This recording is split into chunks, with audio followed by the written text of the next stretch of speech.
So, good afternoon, everybody, and welcome to Holistic Health Zone Live. A very warm welcome to everyone who's viewing this today. Today we have the lovely Jane Tai with us. We're really excited about talking to her today. Some of you may have heard of Jane, and of course she features regularly in our Holistic Health Zone magazine. And so you can read some of the background articles that she's written for us, which are always very useful. She's also the author of Today's Dream, Tomorrow's Reality, and creator of Mind Makeover. And some of you may know she's also listed in Who's Who of Business in recognition of her entrepreneurial skills. And she was recently nominated for an award as Coach Mentor of the Year in the Women Inspiring Women Business Awards. So that's one of the reasons why we're really excited to have her today. So hello Jane, how are you today? Hi, I'm well, Andrea. How are you? I'm really, really well, thank you. Thank you for the opportunity as well. It's fantastic. Yeah, no, not at all, not at all. It's really nice to get to see people kind of in the flesh, so to speak, and really kind of hear them and you know, get them to describe what they do and who they are, because sometimes when you read people, you know, and read about them in magazines or maybe on a website, it's quite two-dimensional. So we love to have people on so that everybody out there can really get to know you as well. So perhaps first of all, Jane, if you could maybe kind of describe what you do. I mean, obviously, we know from the description that we have of you that you're a specialist kind of mind mentor, and you talk a lot about mindset sort of mastery and helping people who are feeling stuck. So perhaps if we start with that one about mentoring people who feel stuck in some way, can you kind of tell us a bit more about that? How do you help them? Yeah, really the people that I work with are people who are feeling stuck in some way, or they feel like they're really struggling with something, and it's often people who say things like, oh, nothing's working out for me, I can't find the way to do things, and they really feel like there's something blocking their progress. And there's two types of people. One are the sorts of people who don't really know what they want in life, who know, they have that feeling inside. I don't know if you've had that feeling, Andrea, where there's all this greatness inside of you that's bursting to come out, and yet you don't know what direction to send it in. Oh, absolutely, yeah. Yeah, I think you can identify with that, and I can too. And you just know there's something more for you in life, but you don't know what. So that's sort of one side of the sort of people that I work with. And then there's the other side where there are people who they kind of know what they want, but they can't get there. And they try and try and try, and they just get really, really frustrated. Things just don't work out the way they expect them to, the way they want them to. That is just really frustrating, and they just feel like everything's a big struggle. So those are the people that I work with and that I help. And yes, mindset is a big, big part of it, because everything that we do is the result of what we think. So you have to think, I'm going to go to the shops before you go to the shops. You can't go to the shops without thinking, I'm going to the shops. So our thoughts produce our actions, which produce the results that we get. But the thoughts that go round and round in your head, a lot of it's automatic. And people don't realize how much what you think affects what you do and the results that you get. And then we get into all this, you know, where do those thoughts come from and how they're created and what you can do about them. So that's why I talk so much about mindset. It's just about how you can take control of those thoughts to change the actions, to change the results that you're getting in your life. That makes sense. No, interesting, I think, and so true as well. But when you talk about mindset mastery, I mean, can you kind of give us a bit more of a background? I mean, how did you get into this sort of stuff, and maybe sort of what led you to become this expert in it? Yeah, this is a little story that, you know, I was a lawyer, and flying lawyer in the city, and I worked overseas for a number of years, and I absolutely hated it. It just really wasn't me. But it was a path that I'd been set on from quite a young age, and it was just what was expected of me, and I didn't really question it until eventually, you know, it all got so much. I can remember standing in front of the mirror, dyeing my hair to go to work in the morning, and just like silently screaming at the mirror, like, I can't do this, get me out of here. And and really not knowing what to do and how to get out of it. I was the breadwinner, and yeah, there just didn't seem to be any options. So kind of the universe kind of took over, and I got ME and was off work for about 10 months. And during that time, I mean, I didn't really know anything about alternative therapies or the mind or anything at that point. But as part of my treatment, I was sent to see a counsellor, and I had a particular fear at that time around a friend of mine from university who had been murdered. And there was all this, it had been around for about 10 years at that time. It was like a fear of the occult, and a fear of death, and not of dying, not of me dying, but a fear of what's on the other side, and demons and that sort of thing. And I was talking to this counsellor about it one day, and I mean, it could be really quite, you know, I couldn't really talk about it at that time. I couldn't talk about my friend. I'd go into these sort of like panic, sweat situations, and I was telling her about it, and she did something. She said something, and it was like all this fear came out of my fingertips in yellow smoke, and I knew instantly. I knew that fear was gone, and I was completely healed. And I was just blown away. I was like, what did you do? I said, how can that happen? That in like 2 minutes, my mind was changed so fast. And she said, that's NLP. Well, I hadn't heard of neurolinguistic programming at that point. And I was just fascinated. If there was some technique out there that could change my mind and get rid of something that had been around for so long, and it could do it like in the blink of an eye, I had to know more. And that's what really set me off on the path of studying. I studied NLP, and then I got into hypnotherapy. I studied counselling, psychotherapy, all sorts of things, anything to do with the mind. I just like absorbed it all and studied it all, because I just had to know more and more about how the mind works. So that's how I got into it, and really at that time, I mean, this is going back sort of over 20 years. There weren't the resources out there then that there are now. We didn't have the internet, and so a lot of it I had to learn it myself, and I had to learn through trial and error, what works, what doesn't work, and so it really has been quite a long journey for me. But it's been a how can I put it, like a journey of discovery and putting it all together in a way that really makes sense and works. So that's wow. Yeah, wow, that's quite some story. And thank you for dramatic at the time. Yeah, it sounds like really, kind of like one of those life-changing kind of moments. One of the pivotal moments when you can say my life changed in that instant. That's really amazing. That's really amazing.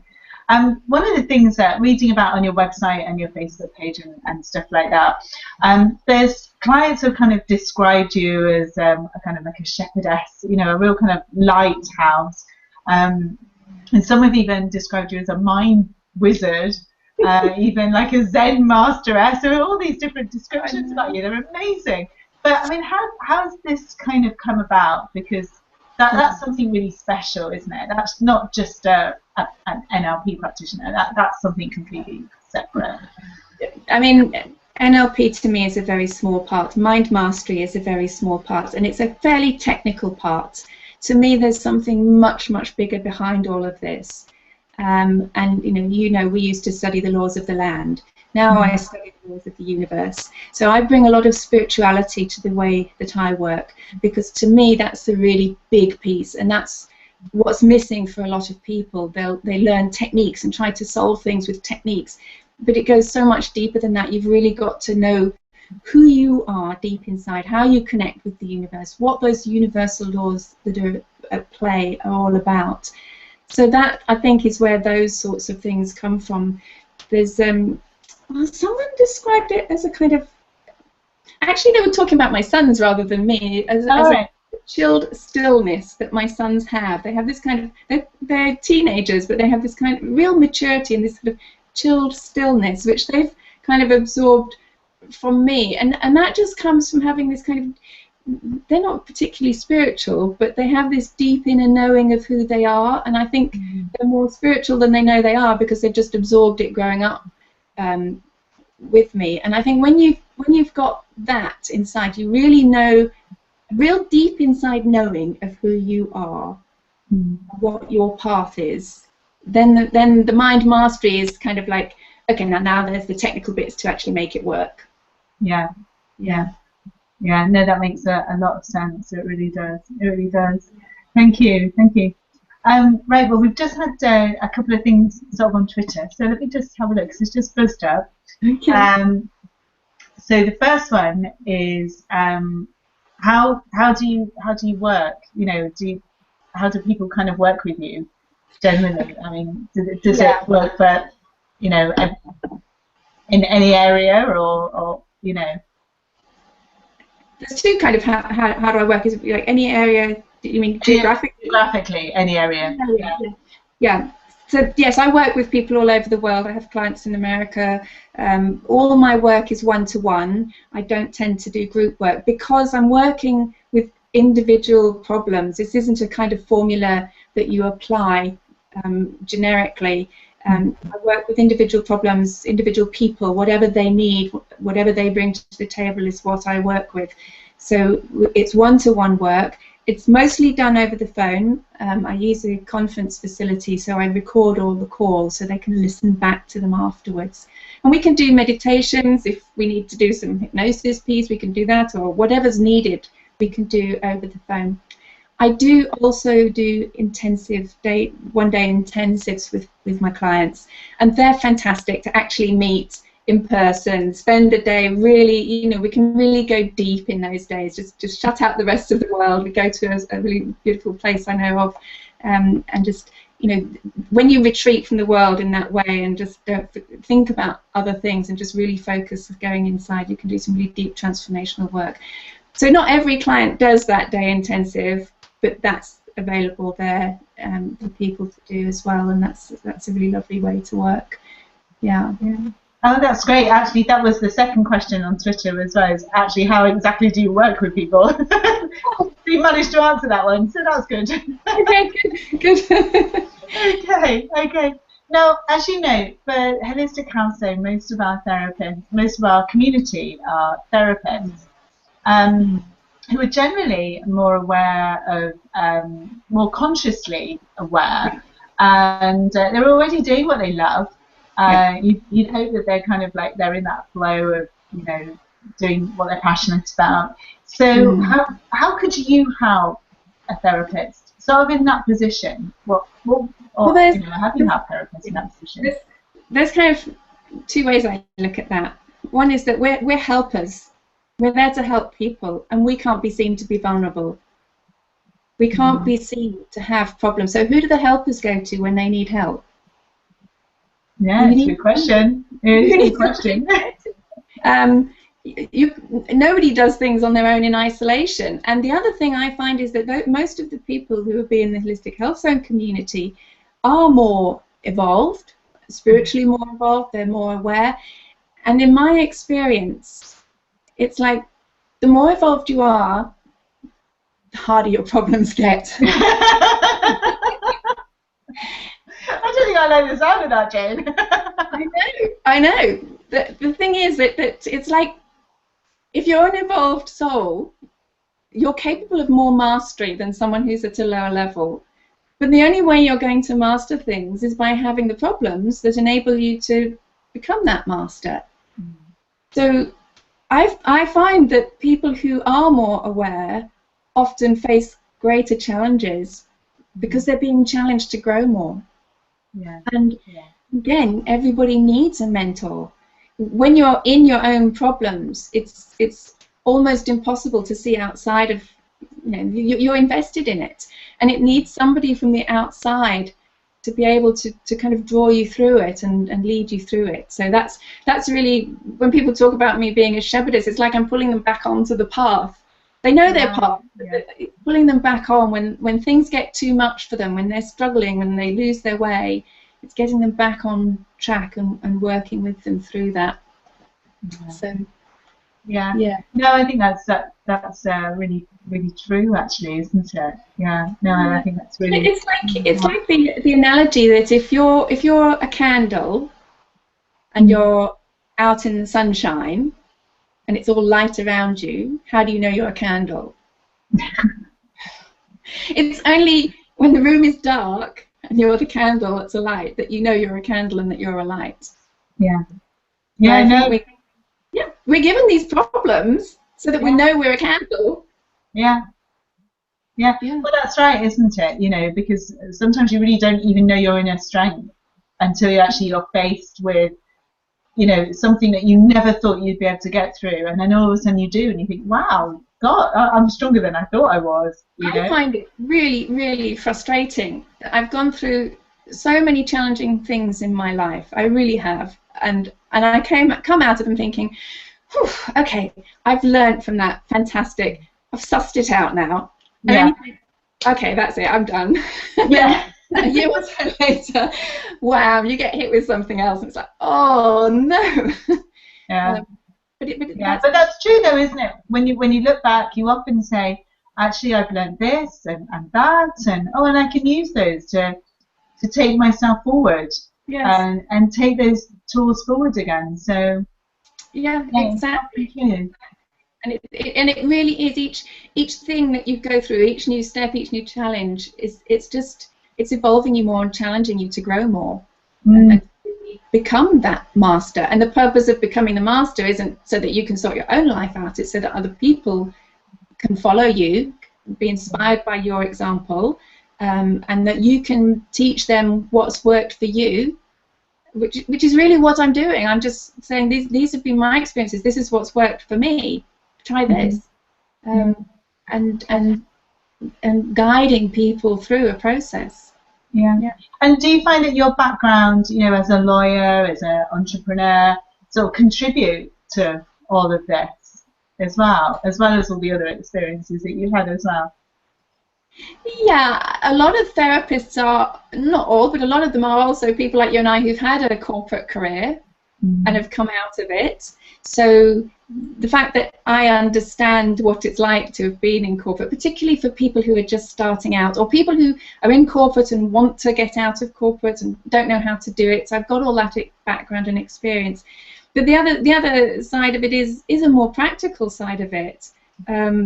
You know, I've been a successful entrepreneur. I had a very successful business, and as a lawyer, you know, I know a lot about law and business. So they're just practical skills. So when someone is wanting to set up a business, I can give them that sort of advice. I'm not pretending to be a lawyer anymore, but I can say, well, actually, you need to do this, you need to do that, where they maybe do need to get some specialist advice. So I can bring all that business and legal knowledge in as well. It's not the core of what I do, but it's there to support people. It's almost like a whole package then.